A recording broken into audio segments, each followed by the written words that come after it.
Thank you very much. There is a huge disagreement right now that you may be aware of between Barack Obama and Vladimir Putin of Russia. And Barack Obama says that the way to defeat the Islamic State, or ISIL as he calls it, and ISIS as everybody else calls it, is to remove Bashar Assad, the dictator of Syria, who now controls only a small portion of southern Syria at all anyway. And Putin says, on the contrary, the way to defeat the Islamic State is to keep Assad in power and fight against the Islamic State. How can we evaluate who is right? This question goes right back to another core disagreement that Obama and Putin have, and that is on the question of, is the Islamic State Islamic? You may have heard the president say that the Islamic State, or ISIL as he calls it, is neither Islamic nor a state. But the question, is the Islamic State Islamic, would be kind of like, is the Pope Catholic, were it not for the fact that he keeps saying that it isn't. And it matters so deeply, as is illustrated by the substance of his disagreement with Vladimir Putin. Because this is what's at stake. If the Islamic State is not Islamic, then what is it? It's got to be something else. It's got to be something. So what is it? Obama says it's a resistance movement against Bashar Assad. And so that makes sense of his whole position, that if it's just a resistance movement against Assad, if we take out Assad, then ISIS will melt away. If, on the other hand, the Islamic State is Islamic, then it might have a reach and a resonance far beyond whether Assad is in power or not. And so you see, your core assumptions, the kinds of conclusions that you come to, the kind of analysis that you use when you are looking at a problem is going to make a very big difference in what kind of solution you're going to come to. And this is the core of the disagreement between Obama and Putin. One of them says the Islamic State has something very much to do with Islam, and so if Assad were gone, the Islamic State will keep going. And the other one says, no, the Islamic State has nothing to do with Islam, and so if Assad is gone, it will melt away into nothingness. Now, in the first place, when we try to determine who's right on this, we should look at what the Islamic State says about itself. And you may have noticed that I keep calling it the Islamic State. Why do I keep doing that? Because that's its name. The names ISIS and ISIL come from its old name that it discarded on June 29, 2014. The words ISIL, the acronyms ISIL and ISIS, stand for the Islamic State of Iraq and the Levant. The Levant is the area of the Eastern Mediterranean, comprising Lebanon, Israel, Jordan, and the surrounding areas, Syria.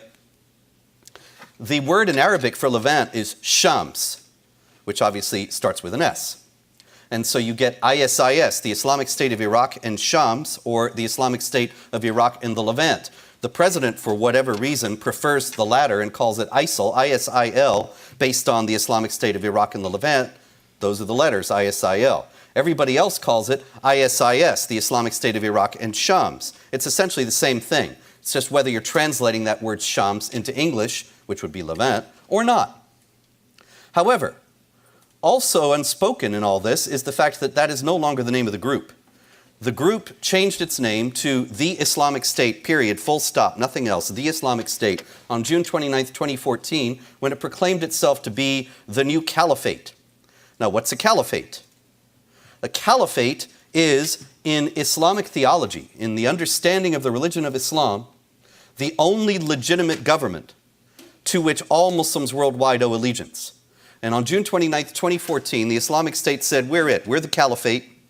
There has not been a caliphate. There was always a caliphate throughout Islamic history up until 1924, when the last caliph was removed and the caliphate was abolished by the secular Turkish government.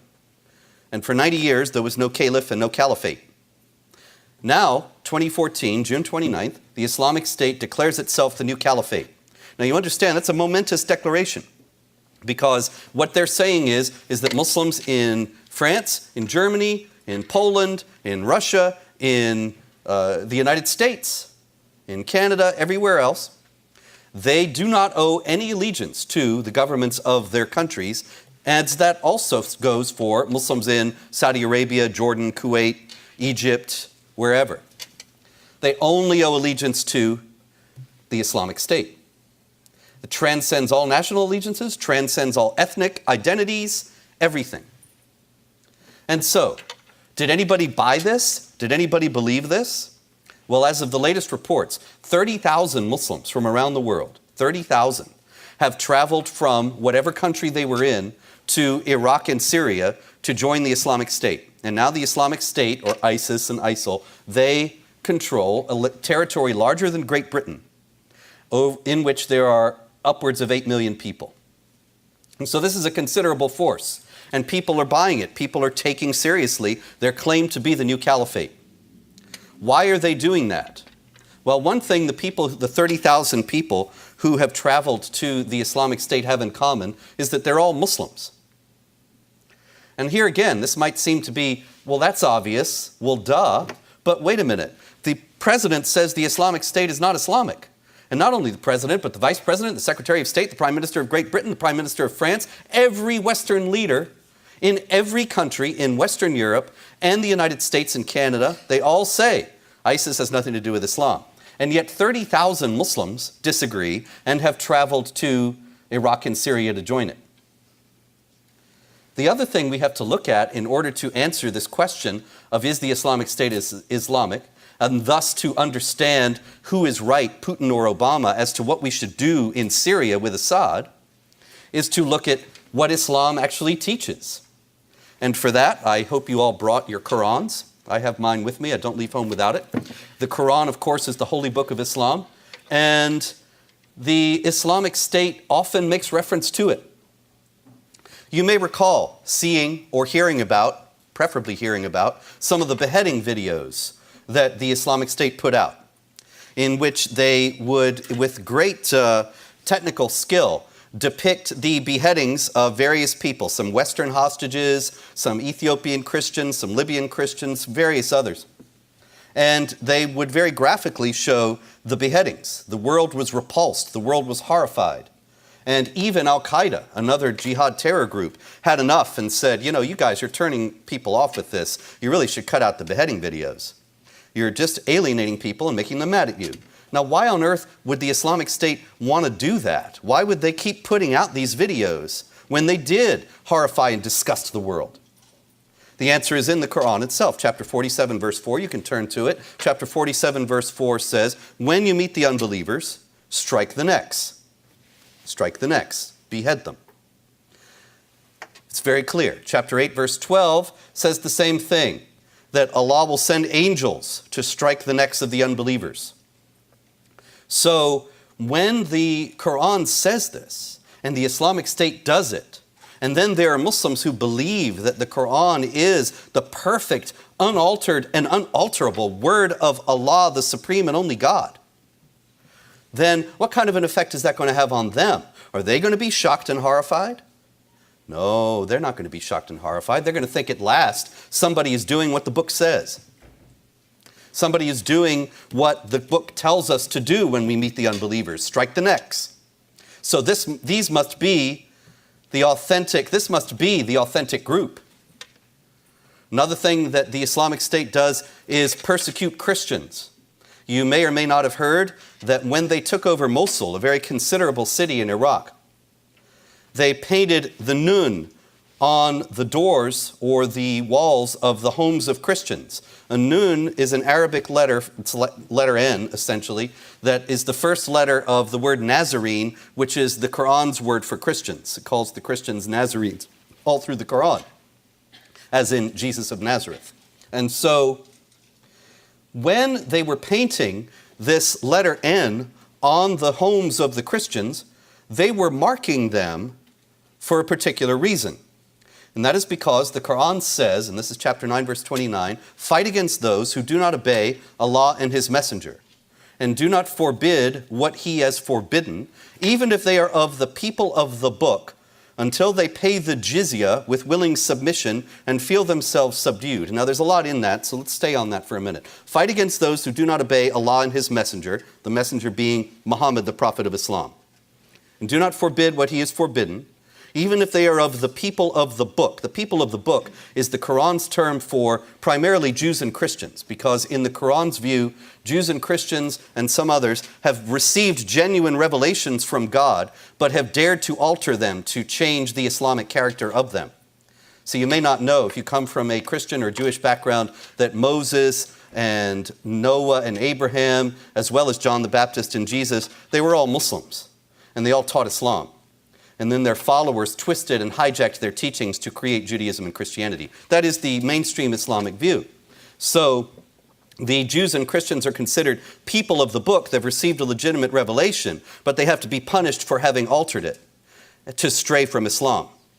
And so the way they're punished, the verse goes on, even if they are of the people of the book, until they pay the jizya. Jizya means tax in Arabic, with willing submission, and feel themselves subdued. And the jizya is a very particular tax, because in Islamic law, the Jews and Christians have to pay it, the people of the book have to pay it, the Muslims don't have to pay it.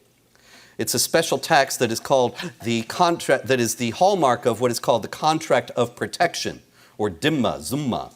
And the dhimmi, the protected person, is getting a kind of protection like you may recall if you have ever seen the movie The Godfather or you've read about the mafia. You may recall the protection money that the mafia guys would come into to a store and say, you got a very nice establishment here and beautiful picture window in the front, and it would be terrible if somebody would come in here and break that window. And so, you give us a couple $100 every week and we'll make sure it doesn't happen. Same kind of protection here.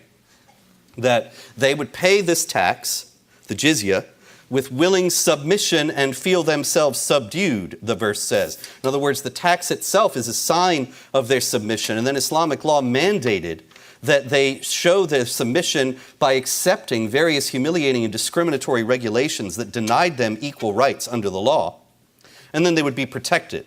They would be allowed to practice their religions, but within these very, very clear limits. Some of the limits included that non-Muslims or the people of the book, the Jews and the Christians, they could not repair their houses of worship or build new ones. So their communities were in a perpetual state of decline. They could not hold authority over Muslims, so they could only hold the most menial jobs in society. Because if you can't be the boss, even in your tiny little shop, with your nice picture window, then you're relegated to jobs where there is no boss or where you are always on the low end of the spectrum. For example, in Pakistan to this day, the colloquial term for Christians, the slang word for Christians is sweepers, as in street sweepers, because that's the only kind of job they can get. It's just the kind of jobs that nobody else wants to do, that are at the lowest rung of society. So, having accepted all this, then the Christians and the Jews are in a state of submission. They feel themselves subdued, as the verse says. Now, what does all this have to do with the Islamic State? This is exactly what the Islamic State did when they went into Mosul and other areas where there were a large concentration of Christians in Iraq at the time that they took over. They went into Mosul, they marked the Christians' homes with the Nun, and they went and knocked on their doors at a certain point and said, we are demanding that you pay the jizya and accept submission to the Muslim rule. The Christians were living in Iraq, obviously, in an area where the laws of dhimmitude, although they are part of Islamic law and founded in the Quran, they had not been enforced for 150 years. The Ottoman Empire, which you may have read about in history class, was the last caliphate. And the Ottoman Empire was did you ever hear the term the sick man of Europe? If you studied this, and it was called the sick man of Europe because it was an empire in steadily increasing weakness and decline for several centuries, actually. In the middle of the 19th century, it had a dispute with Russia and asked for French and British help against the Russians. And the French and British said, sure, we'll help you, but you have to abolish the dhimma. You have to give equal rights to the Jews and Christians. And the Ottoman Turks, they didn't really have any choice because they were the sick man of Europe. They were in a very weak position. So they granted equal rights to the Jews and Christians. This was in contravention of Islamic law, but they had no choice. So after that came a period of colonial rule when the empire fell after World War I and the caliphate was abolished in 1924, followed by a period of relatively secular rule. So these rules that the Islamic State was trying to enforce on the Iraqis, on the Iraqi Christians, hadn't been enforced for 150 years. And so the Christians said, what are you talking about? We're not going to pay the jizya and we're not going to submit. We want to live as we've always lived. They were then either killed, forced out of the area, or forced to submit. And there have been indications, videos, and photographs of the collection of the jizya from the Christians and them making this submission to the Muslim rule. But most of them were killed or got out. The Archbishop of Mosul, he said, I have lost my entire diocese to Islam. And if people don't wake up, the same thing's going to happen in Europe and America. So when the Islamic State persecutes Christians, it did so in very, very scrupulous adherence to this passage, chapter 9, verse 29, and to the attendant Islamic laws that mandate the subjugation of the people of the book. So in that sense also, they're acting in a completely Islamic way. And then, of course, there is the very, very lurid and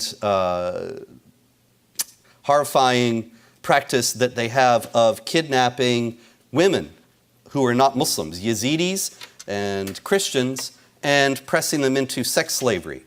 Now, you might think, well, this could not be Islamic. No major world religion that we read about in major world religions class could possibly sanction such behavior. Well, unfortunately, this too is something in which the Islamic State is very scrupulously Islamic. The Quran says in chapter 4, verse 3, marry women that seem good to you, 2 or 3 or 4. If you fear that you will not be able to treat them justly, then marry only one. Or take from those whom your right hands possess. Those whom your right hands possess. Now, who are they? What on earth does that mean? We go to other passages to find out. Chapter 4, verse 24 says, forbidden to you. This is in a passage that is telling men who they can sleep with and who they can't. And it says, forbidden to you are all married women. That is, don't sleep with married women. Don't commit adultery, in other words. Also forbidden to you are all married women except those whom your right hands possess. And so it seems clear that those whom your right hands possess are women who are somehow possessed, owned, and are able to be used in this way.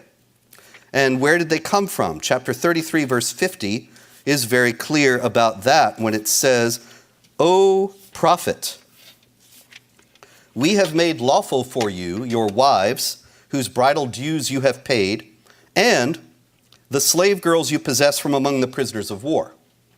The slave girls you possess from among the prisoners of war are those whom your right hands possess, and thus we're talking about women who can be captured who are not Muslim and who can be used as sex slaves. It's a very unpleasant topic, but it has to be discussed since it did become such an international scandal. You may recall that when another jihad terror group did it in Nigeria a couple years ago, that Michelle Obama held up the hashtag Bring Back Our Girls, and it was a big cause for a little while until everybody forgot about it.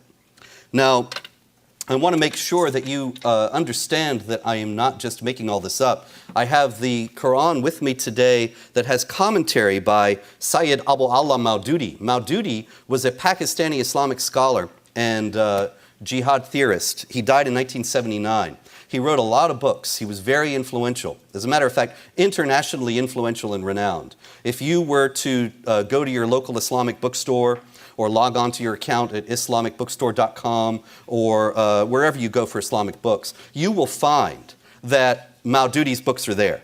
That I guarantee you, any Islamic bookstore is going to be stocking this man's work. He's very mainstream. And any online bookstore, you can check this out, will be stocking his works. Maududi. Now, I carry this Quran around with me because not just for inspiration, but for the commentary from Maududi. Because he is so mainstream, he gives us an insight as to how Muslims themselves understand these passages. So he says that the captives of the right hand, those whom the right hands possess, this expression denotes slave girls, i.e. female captives of war who are distributed by the state among individuals when no exchange of prisoners of war takes place. Now, doesn't that sound exactly like what the Islamic State has done in this case? And so we have beheading, we have the mistreatment of Christians, we have the slave girls, and in all three cases, we see that the Islamic State is acting in complete accord with Islam, with Islamic teachings as in the Quran, the holy book of Islam. We see that this Islamic case, and those are just three examples. If time permitted, we could go on and on with the Quran study, but I think that this is clear enough. If this is out of accord with the Quran, out of accord with Islam, then it remains to be explained why these 30,000 Muslims from around the world have joined up with this group. And you might say, well, wait a minute. 30,000 out of 1.2 billion Muslims, that's a very small number. But consider an analogy then. Imagine if 30,000 Christians from around the world had gone to some area that was controlled by a Christian group that maybe called itself the Christian state. And they would go and kill people while screaming, Jesus is Lord. And would tell people that when they killed and raped and destroyed things and laid waste, they were doing it all because it was what Jesus Christ taught. Now, in the first place, do you think that such a group could even get started if it was so drastically out of accord with what Jesus actually taught? That seems unlikely. Also, if it were in place, what do you think would be the reaction of the churches, whatever churches, Protestant, Catholic, what have you? I would guess that they would be horrified and would condemn the group and would be instituting programs in every church to teach young Christians why they should not join up with this group and why it has nothing to do with the real teachings of Christianity. Does that seem reasonable? Do you know that there's not a single mosque or Islamic school in the United States or anywhere else in the world that has any kind of program to teach young Muslims that they should reject the teachings of the Islamic State? Meanwhile, 30,000 Muslims have gone over there. Don't you think that if they thought this was a problem, they'd be trying to stop it? And so, we come to the core of the problem, and that is that the Islamic State is very Islamic. It is quintessentially Islamic. It is not the only way to understand Islam, but it has a vision of Islam that is compelling enough to attract thousands of adherents worldwide. And it's not just those 30,000. There have also been numerous jihad terror plots that have been uncovered over the last year, in which, in the United States I'm talking about, in which the plotter says that they were an adherent of the Islamic State. And they were doing it because the Islamic State has detailed plans to sow blood and mayhem on the streets of the United States. They are sending people over here, and they are planning to have mass murder on a scale unimaginable. For example, you may recall the Boston Marathon bombing, where 3 people were killed, many more were injured, some were maimed for life, and this was a terrible and traumatic incident. The Islamic State wants to have one of those every day, and they're actively working toward it. Last February, they threatened, we are going to flood Europe with 500,000 refugees. Have you noticed that Europe is being flooded with refugees? Not only is exactly what they said was going to happen happening, but also the Lebanese education minister, the education minister for the government of Lebanon, a couple weeks ago, he said that among the refugees from Syria in his country, he estimates that there are as many as 20,000 active jihadis. 20,000. How many have already gone into Europe?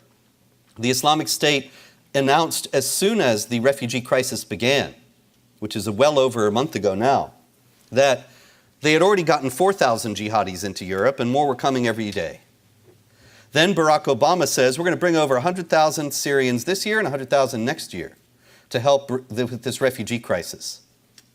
You know how many Syrian refugees Saudi Arabia and the Gulf states have taken? None. Zero. Not a one.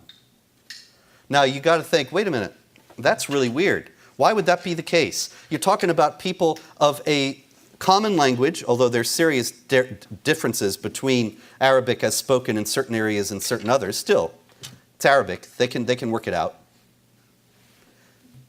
Similar culture, and they're not taking any. And they're instead flooding into Europe where the languages and the cultures are different, and into the United States. Now why? Why did Saudi Arabia say, we're not going to take any of these people? Because they said there are terrorists among them. And we can't tell who are the terrorists and who are the genuine refugees.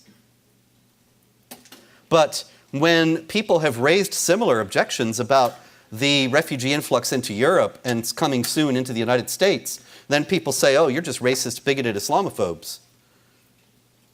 And you don't care, you're hard-hearted against this refugee crisis. How dare you? Well, I think that it would be a great idea to send these people to Saudi Arabia. They got plenty of room. And to Qatar and Bahrain and all the rest of them, the Emirates, they would be much more at home there. Do you also know that 80% of these so-called refugees are not actually Syrians, and yet Syria is the only war zone? 80% are not Syrians. They're pretending to be Syrians. They have fake Syrian passports, but their accents give them away that they're actually Moroccan, Algerian, whatever else. And so it's all useful to recall all this in light of the fact that the Islamic State said, we're going to flood Europe with 500,000 refugees just a few months ago. In their manuals, they have a lot of e-books, a lot of publications that are chilling to read. And in one of them, it says it's a guide for their operatives in the United States. And they say, blend in, don't carry around a Quran, don't wear a beard, so you know I'm not with ISIS, because I've got both a Quran and a beard. But don't carry around a Quran, don't wear a beard, don't go to mosque, blend in with Western society, go have a beer every now and then, and we'll call you when we need you. The idea is not to attract suspicion, not to attract undue attention, and then to strike when the time comes. Now, the problem that we face at the top in dealing with this threat is the denial that I spoke about at the beginning. That Barack Obama says the Islamic State is neither Islamic nor state, and he discounts its Islamic character. Now you understand, it's an adage as old as warfare that you may have heard. Know your enemy. If you don't understand your enemy, you will not possibly be able to defeat him. Because you don't know, if you don't know who he is, you don't know why he's doing what he's doing, which will give you a clue as to what he might do next and how best to defeat him. This is shown very vividly in this disagreement about Syria. Because Obama insists that this has nothing to do with Islam, he thinks this group will go away if Assad is gone. What will really happen once Assad is gone? Assad controls, as I said at the beginning, southern Syria bordering on Lebanon and Israel. The chief beneficiary of his removal will be the Islamic State. They're fighting against Assad. They do want to get rid of him. But they have a global vision. They consider themselves not only the sole legitimate government for Muslims worldwide, but for non-Muslims. They are a force that is going to continue to expand until it is stopped by force, just like Nazi Germany. The Nazis were going to continue taking territory until somebody made it impossible for them to do so. And so it is with the Islamic State. So you remove Assad, and the Islamic State is at the borders of Lebanon and Israel, and pretty soon you've got a much wider conflict than what you have now. Meanwhile, Spencer, in his introduction, he very kindly noted that I train FBI and military and intelligence groups about the nature of the jihad threat, the beliefs of the enemy. I'm here to tell you, however, I used to do that. I don't do that anymore because Barack Obama stopped me. On October 19th, 2011, 57 Muslim and South Asian organizations wrote to John Brennan, who is now the head of the CIA, demanding that I, by name, be removed. And I thought, well, I'm flattered that you noticed. But on the other hand, I understand the implications of this. It's not just about me. It's about the fact that they were pushing, and they got it. They were pushing for the removal of all mention of Islam and jihad from counterterror training. And so, if you can imagine this, now if you go into the FBI and they start telling you about counterterror, they'll tell you about right-wing extremists. You know, that's you. And white supremacists and people like that. But they won't tell you anything about Islamic jihadis. Meanwhile, the Islamic State is determined to destroy the United States of America by subversion and infiltration. And FBI agents are not trained in the slightest degree as to what their beliefs and motives and goals are. And so it's very good that you're here at YAF, because it is a very hopeful sign for the future, that as you go on to positions of influence in politics, in academia, wherever you may go, it is your responsibility, and it's not just something I wish you would do, but it's your responsibility to turn back, to clear away this fog of delusion and misinformation that is coming out of Washington, and to demand the truth and accountability from our elected officials. The Islamic State very frequently says, we will win because we love death more than you love life. We will win because we love death more than you love life. Well, that's the sign that we're going to win, because life always triumphs over death, and the forces of destruction, hatred, violence, and evil, they never prevail in the long run. That was the lesson of Ronald Reagan when he knew the Soviet Union would not last and would tip over if it were given a good enough push. Well, it's up to us to give the Islamic State that push. And the first thing we have to do is to start speaking about it honestly, just as Reagan spoke honestly about the Soviet threat when most people feared to do so. And so as you do proceed on to college and beyond, I exhort you to stand for the truth no matter what the cost, and never to give up or to give in to the forces of intimidation that will come at you and try to keep you from telling these truths and standing for these truths. And the one thing you know is that it's easy. You know, it's easy to tell the truth. It's hard to be a liar. You have to have a very good memory to be a liar. But to stand for the truth, there's nothing easier. And so I hope to see you all there. Thank you very much.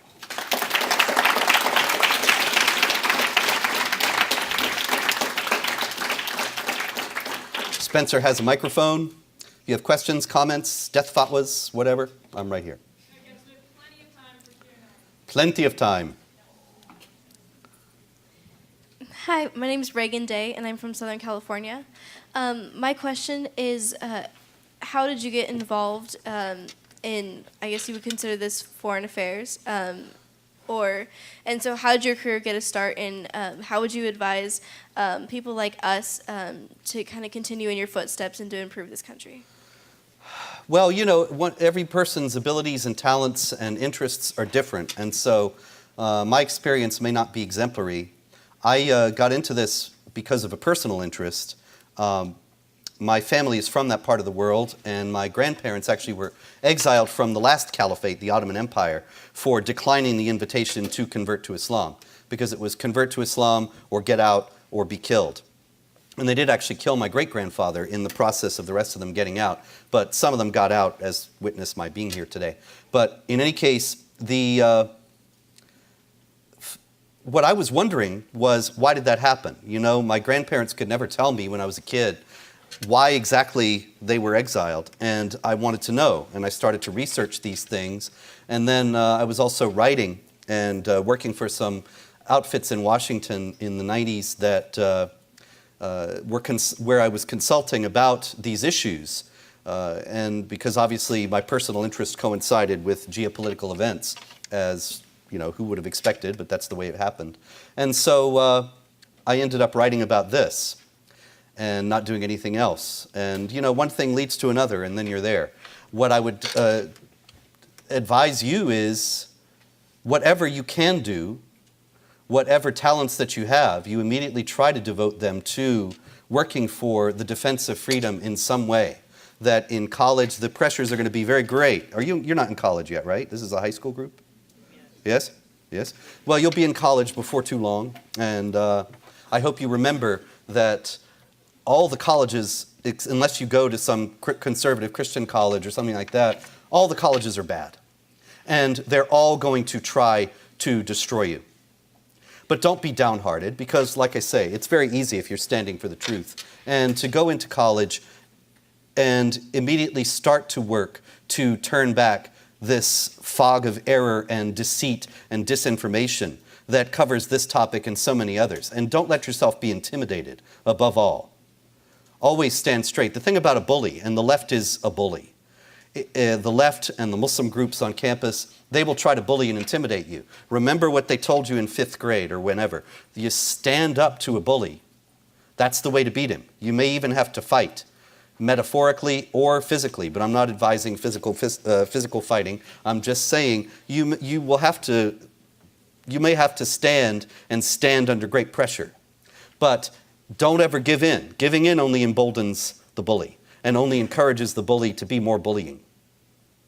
And so the most useful advice I can give you for the short term is that go onto campus, be an activist, don't be afraid, even if you're drastically outnumbered, and you will be. Stand for the truth, and you will open people's eyes, and never let yourself be intimidated. Yes, ma'am. Hi, I'm Adriana, and I have a question about radical Islam. I hear a lot about it, and I was wondering, is there a difference between Islam and radical Islam, or is all Islam radical? All Islam is radical, but not all Muslims are radical Muslims. It's important to make the distinction between Islam and Muslims. I expect some of you here are Christians, and yet you might do things now and again that are not actually in line with Christianity. And it's the same thing with Muslims. It's the same thing with anybody. There are some people who are very knowledgeable and devout, and some people who are not, but they all call themselves by the name of the religion. And so the teachings of the religion are one thing, and how any individual practices it is another. There are millions of Muslims worldwide, and we can be glad of it, who have no interest in waging jihad. They just want to have a job and raise a family and live a life and not be bothered, as millions of people who are not Muslim also feel the same way. But if you ask them, they'll call themselves Muslims. Sure, absolutely. But that is a separate question from what Islam teaches. Islam teaches warfare against unbelievers, the subjugation of unbelievers, the beating of disobedient women, the institutionalized oppression of women and non-Muslims. It teaches all these things. They're all in the Quran and in the example of Muhammad. Islam teaches those things. The fact that many Muslims don't care and live wonderful lives does not change the fact that those teachings are there. And it's unfortunate that those teachings are there, because then the Islamic State and Al-Qaeda and other jihad groups can and do point to those teachings to make recruits among peaceful Muslims. So the answer is, there is no Islam that's not radical in the generally understood meaning of the word. In other words, there is no Islam that teaches peaceful coexistence between Muslims and non-Muslims on an indefinite basis, and equality of rights of Muslims and non-Muslims before the law as an ideal. There is no form of Islam that teaches that. But there are plenty of Muslims who live that way. Yes, sir. My name is Abraham Martin from Missouri. My presidential candidate, Dr. Ben Carson, he recently came under attack for making some comments about a potential Islamic president. Could you possibly comment on that situation? Sure. Carson said that he would not want to see a Muslim president. He did not say that Muslims should not run for president or should be barred from running for president. There was a lot of misreporting about this, as I have alluded to during the talk. There's a lot of misinformation about Islam, people teaching that Islam is a religion of peace and all this nonsense. And there's a lot of misinformation about pretty much any story regarding this issue, including the Carson one. Dr. Carson did not say anything in violation of the First Amendment or the idea many people said. Doesn't he know there's no religious test in the First Amendment? You can't have a religious test for political office? Yeah, he wasn't talking about that. He was talking about Sharia. Sharia is Islamic law. Islamic law limits the freedom of speech. You can't criticize Islam. You'll be killed if you criticize Islam or Muhammad or the Quran. You cannot have equality of rights, as I just said, with non-Muslims, for non-Muslims, for women, for other groups as well. These things are at variance with constitutional principles, and Dr. Carson is aware of that in a way that I haven't seen any of the other candidates being. And so he spoke about the difficulty that a presidential candidate who was Muslim, or I should say a president who was Muslim, would have in being, if he were a knowledgeable and devout Muslim. Could he obey Islamic law and uphold, preserve, protect, and defend the Constitution, as the oath of office says that the president must do? Can't do both. Either he's got to discard Islamic law or not obey his oath, because Islamic law is at variance with the Constitution. Now, there were many, many commentators and pundits and TV talking heads who said, this is a terrible thing. Only racist, bigoted Islamophobes think that Islamic law is incompatible with the Constitution. Okay, well, look at the areas of the world where Islamic law is in force. Saudi Arabia, Iran, Sudan, Somalia, Pakistan. Do women have equal rights in those places? Not a one. Do they uphold the freedom of speech? Can you criticize even Islam? Nope. Not in any of them. Do non-Muslims have absolutely equal rights with Muslims in those countries? Absolutely not. In Saudi Arabia, if you show up at the airport with a Bible, they'll seize it from you and throw it in the trash. You can't even have one there, privately. So, Dr. Carson was entirely correct, and everything he said was true. He also spoke about taqiyya, which is a principle of Shiite Islam. Shiites are 10 to 15% of Muslims worldwide. And it was a bit unfortunate that he used the term, because then people said, oh, taqiyya, it's only a Shiite thing. The Sunnis don't do it. Sunnis are 85 to 90% of the Muslims. But actually the Quran says, and taqiyya is religious deception, lying to people, in other words, misleading them for the good of Islam. And he was saying a Muslim president could only, if he upholds Sharia, he could only take the oath of office if he's employing taqiyya, religious deception. Now, the fact is that religious deception is not a Shiite thing. It's not called taqiyya in Sunni Islam, but it's in the Quran. The Quran says, let not believers take unbelievers as their friends and protectors in preference to believers, unless you're doing it to guard yourselves against them. That's chapter 3, verse 28, for those keeping score. And the clause, unless they're doing it to guard yourselves against them, that's glossed in commentaries on the Quran, mainstream Muslim commentaries on the Quran, as we smile in the faces of some people, but behind their backs we curse them. And we pretend to be on the same side as our enemies when under pressure in order to protect Islam. So Dr. Carson was entirely correct.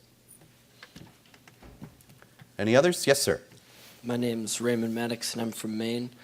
My question is, there's all this evidence you just gave us as to why they're a threat. Can you explain the left's refusal to do anything about it? Why don't they recognize that it's a threat? I think the left hates America. And because the left hates America, it sees the Islamic State that hates America and thinks the enemy of my enemy is my friend. And you might say, well, how could you say that? What a terrible thing to say, the left hates America. Well, when have you ever heard any prominent leftist spokesman ever talk about the necessity to defend this country or the value of American principles? Ever. Even once. Anybody. Nope.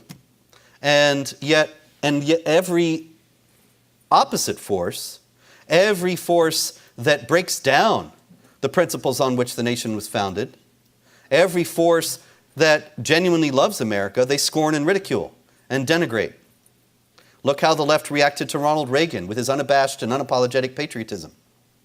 And it's the same thing today, even more virulent today. So I think that's part of it. Also, they're both authoritarians. You know, I have noticed over the years that leftist spokesmen, they won't engage in discussion or debate with conservatives. They only ridicule. You'll find this when you go to college. They only will heap scorn upon what you're doing. They will not engage you on the level of ideas. If they did, they know they'd lose. And so they avoid doing so at all costs. But they will try to shut you down. They will say you're racist and bigoted and sexist and homophobic and Islamophobic and everything else. And so you have to be shut down. You have to be forcibly silenced. And they'll try to do that to you on college campuses as well. And the thing is, that's an authoritarian impulse. They can't handle debate. They can't handle dissent. And so they have to shut you down. That's what the Soviets did, you know? That's what all authoritarian, totalitarian states do.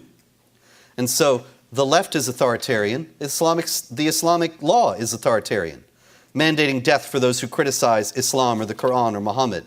So I think they are shared worldview. They both are creating an earthly paradise based on repression.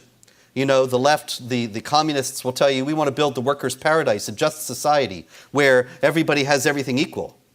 And those who are unequal will kill them. This is how all communist societies have always worked. And it's the same thing with Islamic law. They want to create the earthly paradise of Sharia, and those who get out of line will be stoned to death or their hands amputated or what have you. So I think they see in each other a kinship. Yes, hello. My name is Matthew Weimer. I'm from New York. And I was wondering, at the beginning you were talking about how Obama has his way of dealing with ISIS and how Putin has his way. What would be your way with dealing with ISIS? Well, I think that Putin is right. This is not to say that Russia is absolutely right in all ways, and not to say that Putin is a good man in every way. But certainly in this particular case, when he called for an international alliance against terrorism, I'm all for that, and I think Obama should have taken him up on it. And I've been calling since 9/11 for an international alliance against the jihad force, a coalition of all the countries that are threatened by Islamic jihad. You know, what we have today is a coalition of all the countries that are threatened by the Soviet Union. That's what NATO is and all the other arrangements and alliances that the United States has. They're based on the Cold War. Well, I'm here to tell you, the Cold War is over. It's time to reconfigure our international alliances. We need to understand that countries like Turkey and Pakistan are on the side of the jihad force. You know, we've been giving billions of dollars every year to Pakistan to fight al-Qaeda and the Taliban, and they have funneled a large amount of that money to al-Qaeda and the Taliban. And the Turks, we keep saying, will you fight ISIS? Will you fight ISIS? Please, please, will you fight ISIS? And they finally said, after delaying for a year, okay, we'll fight ISIS. And then they bombed the Kurds, who were fighting ISIS. We should stop pretending these people are our allies and make real alliances with countries that really are threatened by this jihad in the same way as we are. Strengthen our alliance with Israel that Obama has so strongly damaged, and make alliances. Why is it so terrible and thinkable, the idea of making an alliance with Russia on this issue, when the United States fought alongside the Soviet Union against the Nazis in World War II? And today's Russia is not as bad as the Soviet Union. So we need to do that. We need to call upon the mosques and Islamic schools in the United States to do what I said earlier that they're not doing. That is, institute programs to teach against this understanding of Islam. They all condemn it. They say they reject it. They say it's not going on there. Okay, put in this program. Let it be transparent and inspectable and honest. And if you don't, then we're going to have to be investigating what's going on and what's being taught in these mosques. And those are the two main ones. There are quite a few many more, and I will be telling you more if I'm elected. My name's James Tasick. I'm also from New York. With the line of work that you're in, how often do you receive threats, or how often are you in danger of receiving threats because of your work? Well, I do receive death threats pretty regularly, but I wouldn't worry. I don't think many people know I'm here. And anyway, I'm not worried about it. I've received more death threats than I've ever counted. I never bothered to count them, but I've received many, many of them over the years. The thing about it is that the guy who says he's going to kill you is not going to kill you. He's just getting his jollies from telling you he's going to kill you. And then he can go away thinking, I have done my bit for jihad today. But the problem with death threats is that they indicate that there are people out there who want to kill you. But I guarantee you, the guy who kills me, he's not going to tell me beforehand. He'll just show up one day. But I'm not really worried about it, because I found out actually a few years ago that even if I stop this work, I'm still going to die.